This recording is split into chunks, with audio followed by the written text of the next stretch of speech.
A reader lives 1,000 lives before he dies. The man who doesn't read only lives one. George R.R. Martin. I am the supplier.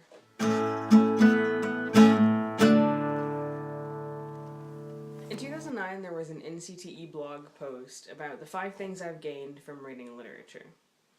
It's been 3 years since that post, and 3 years since I started to try and answer that post and only got so far and, gave up.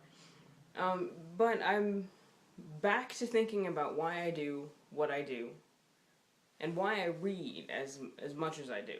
At the beginning of the semester, I had 2 students who, in the course of our discussions about what reading is and why people read, said 2 things that were, at the time, really, really irritating, but really stuck with me.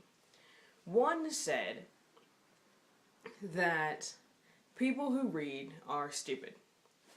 And in the moment, I think of nerd fighters, I think of the Dashner Army, I think of the Minion Horde, I think of the Centurions of 2010, 2011, 2012, whatever the number is now, officially, and the myriad book groups online. And I think about the conversations they have and the conversations that I've witnessed, and came to the conclusion that they are not, in fact, stupid. The other said that people who read have never discovered video games.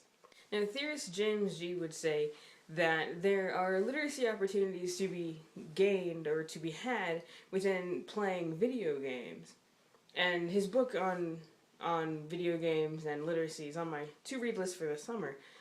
But I think that, given the attitude of the student, he was trying to be insulting. Between thinking about that interaction and addressing briefly the 5 things I've gained from being literature poster that I made years ago when I was doing a tour of my library, I started wondering about what I get out of reading that I don't think about consciously. Because I read a lot. And I have friends, both in real life and online, who read a lot. And I know that part of the reason that I read is because I enjoy it, and the other part of the reason I read is because I want to be able to make good book recommendations to reluctant readers, but there's more than that. So I decided that going back to the 5 questions from the NCT inbox would be a good idea, and a good way for me to reflect on why I do what it is that I do.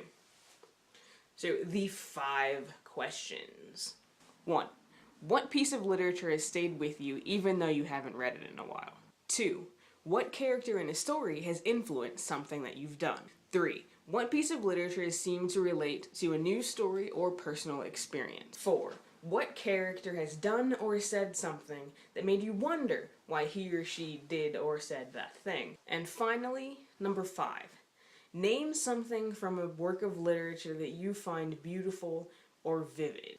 Since I have this thing for explaining why I'm going to do something before I actually do it, that is where I'm going to leave you for now, and I'm going to go reflect on these 5 questions. As always, happy reading, and don't forget to be awesome.